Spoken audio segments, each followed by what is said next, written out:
What if I told you there was a film so powerful, so persuasive, that it helped fuel one of the darkest chapters in human history?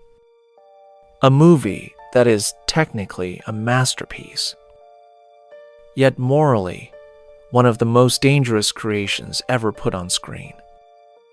This isn't horror. This isn't fiction. This is propaganda at its most terrifying. Today, we're diving into Triumph of the Will, a 1935 Nazi propaganda film directed by Leni Riefenstahl, banned in many countries, revered for its artistry, condemned for its ideology. A film that continues to haunt cinema to this very day.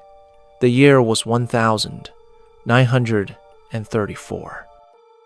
Adolf Hitler had just risen to absolute power in Germany, and the Nazi Party wanted more than just soldiers. They wanted devotion. They understood something terrifying. Images can be more persuasive than speeches, and cinema can mold a nation's soul. Enter Leni Riefenstahl. Once an actress and dancer, she had become one of Germany's most ambitious filmmakers.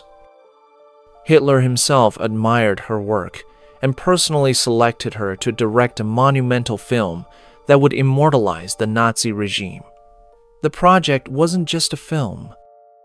It was propaganda disguised as art, a tool to convince the German people that Hitler was not just a leader, but a savior. The film was shot during the 1934 Nuremberg rally, a massive gathering of over 700 Nazi supporters. Riefenstahl had access to an almost unlimited budget and total creative freedom. Her crew built giant camera towers, 5, dug trenches for low angles, and even used custom-built rail tracks to create sweeping shots decades before Hollywood perfected the technique. She employed 30 cameramen, hundreds of assistants, and cutting-edge editing techniques. The result? A cinematic spectacle unlike anything the world had ever seen. Massive parades, endless rows of soldiers, cheering crowds, and Hitler descending from the sky like a messiah. The imagery was hypnotic, designed to erase individuality and glorify the Nazi state. Though not actors in the traditional sense, the film starred the real leaders of the Nazi Party. Adolf Hitler depicted almost like a divine figure. Heinrich Himmler, Joseph Goebbels, and Hermann Goering, the architects of terror, framed as heroes. And, most disturbingly, the German youth portrayed as the future army of a new world. Riefenstahl presented these figures not as politicians, but as mythological icons. Through her lens, they became larger than life. The film begins with a prologue establishing the present day as 5 September 1934 and the elapsed time since Tu Chao, the Slews, climaxing in his visit to, on that day. It is the only commentary in the entire film. Day 1. The film opens with shots of the clouds above the city, and then moves through the clouds to float above the assembling masses below, with the intention of portraying the beauty and majesty of the scene. The cruciform shadow of Hitler's plane is visible as it passes over the tiny figures marching below, 5, accompanied by an orchestral arrangement of the fix. Upon arriving at the Nuremberg airport, Hitler and other Nazi leaders emerged from his plane to thunderous applause and a cheering crowd. He is then driven into Nuremberg, through equally enthusiastic people, to his hotel where a night rally is later held. Day 2. The second day begins with images of Nuremberg at dawn, accompanied by an extract from the Act 3 prelude, Wachhauf, ofs. Following this is a of the attendees preparing for the opening of the Reich Party Congress and footage of the top Nazi officials arriving at the D. The film then cuts to the opening ceremony, where it announces the start of the Congress. The camera then introduces much of the Nazi hierarchy and covers their opening speeches, including all the Rapsart and Est-R. Then the film cuts to an outdoor rally for the Reichsarbeitsdienst, labor service, which is primarily a series of quasi-military drills by men carrying spades. This is also where Hitler gives his first speech on the merits of the labor service and praising them for their work in rebuilding Germany. The day then ends with a torchlight parade and fireworks display, in which speaks to the crowds. Day 3. The third day starts with a rally on the parade ground.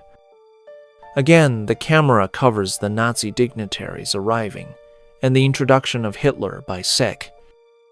Hitler then addresses the youth, describing in terms how they must harden themselves and prepare for sacrifice. Everyone present, including General Flass, then assemble for a military pass and review, featuring cavalry and various armored vehicles. That night, Hitler delivers another speech to low-ranking party officials by torchlight, commemorating the first year since the Nazis took power, and declaring that the party and state are one entity. Day 4. The fourth day is the film, where the most memorable of the imagery is presented.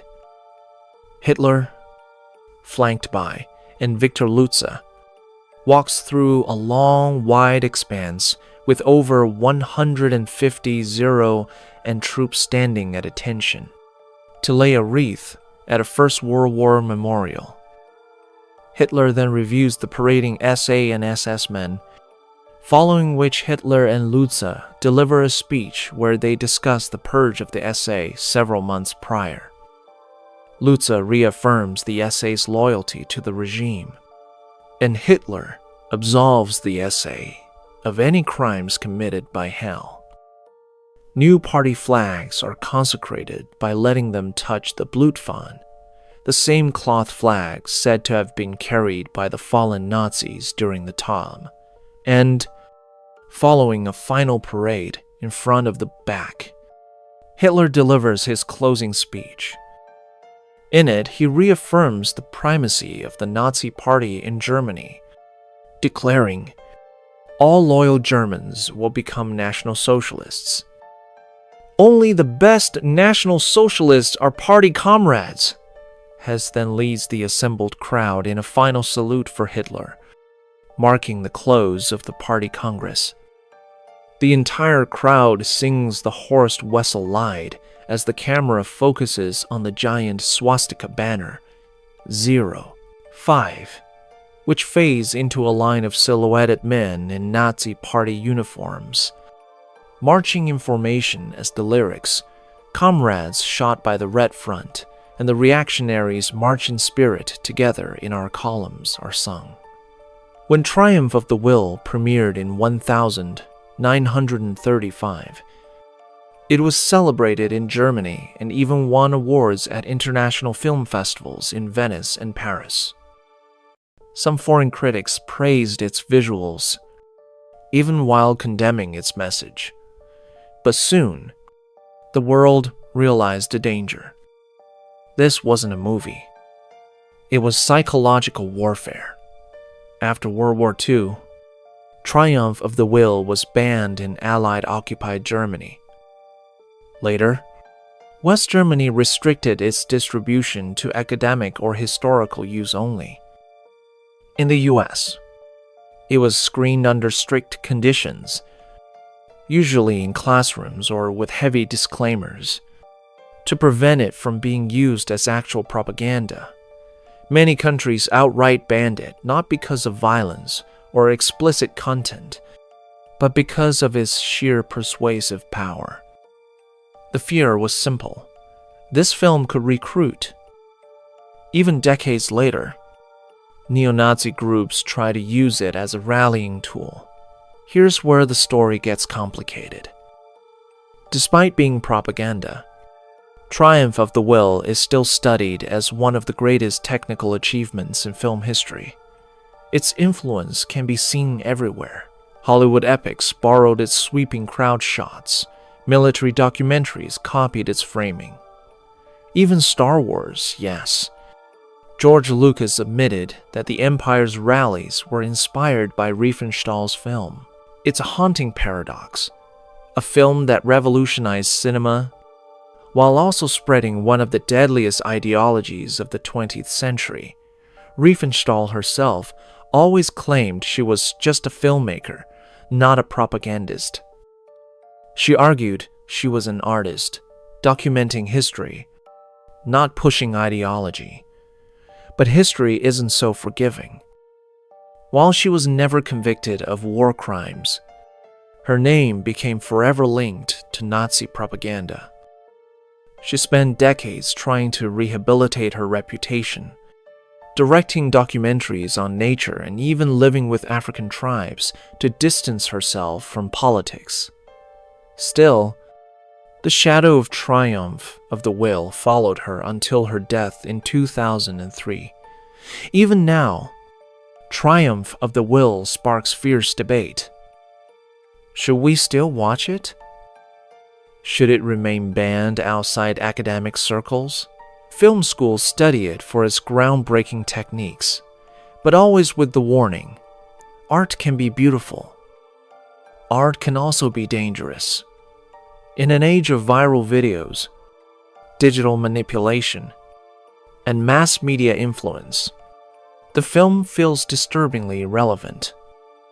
It reminds us that propaganda doesn't always look like propaganda. Sometimes, it looks like art. Triumph of the Will is more than a banned movie. It's a warning. A reminder of how cinema can inspire, manipulate, and destroy. It stands as one of the most chilling examples of film's power, a masterpiece of technique, and a disaster of morality. And maybe that's why it's still so dangerous. If you found this story fascinating, make sure to subscribe.